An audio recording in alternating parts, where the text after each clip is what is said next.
Daniel's state of mind, the context of the vision, the prayer of confession. The last episode left us before the throne of the Ancient of Days, watching the books open but unread. The beasts still moved in shadow. The little horn spoke without challenge.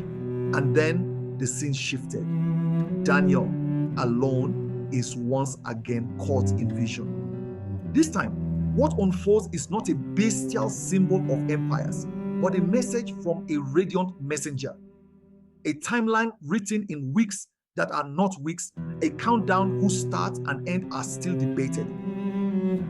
It is the first year of Darius, and Daniel turns to the scrolls of Jeremiah, reading the prophecy of 70 years for Jerusalem's desolation. He understands that the time is near, and yet instead of celebration, he turns to fasting, sackcloth, and ashes. Why? Because fulfillment of prophecy is not passive.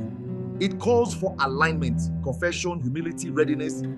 Did Daniel's prayer move the heavens, or was it already written that Gabriel would come? The prayer of confession. Daniel's prayer is an unbroken thread of repentance, acknowledging collective failure, recognizing that the calamity was foretold, pleading for mercy for his name's sake. This is not merely personal repentance, but the voice of the archetypal intercessor, the one who bridges the nation and the divine. The alignment here is vibrational. Truth spoken without excuse creates a resonance that calls down the messenger. If confession aligns frequencies, what would happen if a whole people tuned themselves in unison? The arrival of Gabriel. Gabriel comes being caused to fly swiftly. Swiftness, not about speed in space, but immediacy in the spiritual plane. Taught to manifestation without delay. Touching Daniel about the time of the evening oblation, the messenger intersects the human rhythm of worship.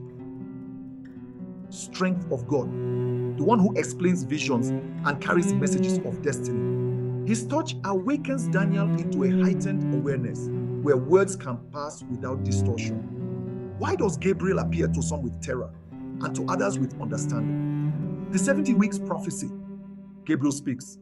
70 weeks are determined upon thy people and upon thy holy city.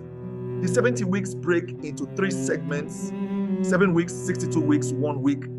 Anointed ones appear and are cut off. The covenant is confirmed, then broken. Desolations are decreed until the end. Historical readings tie this to Persian decrees, messianic arrivals, and temple events.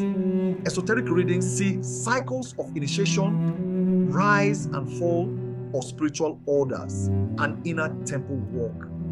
If these are symbolic cycles, are we living in one of them now? And how close are we to the final week? The layers of time. 70 weeks is literal, 490 days. As prophetic, 490 years.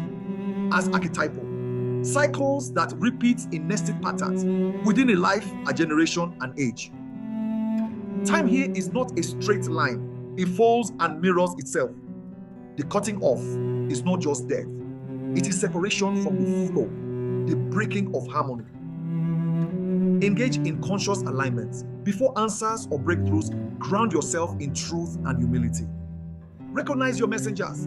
Guidance often arrives mid-routine. Be sensitive to disruptions that carry clarity.